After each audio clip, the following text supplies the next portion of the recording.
mahagip ka lang ng clamp nito. Diyos ko, mapitpit ka talaga guys. Oh, tingnan nyo guys, yung ginagawa. Merong kagat-kagat na styrofoam na rectangle yung clamp para malinis na makahig. Ay nako, isang kahig, isang tuka na lang tayo nito guys.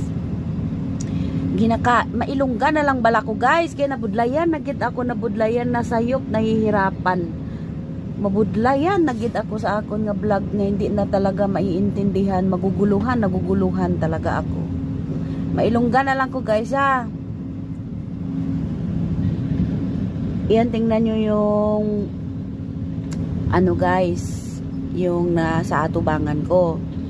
Pero hindi ko ginatubanggit ang akon nga cellphone kay base ginatanaw ya ko kag mambali nga ang ginabidyohan mo ako.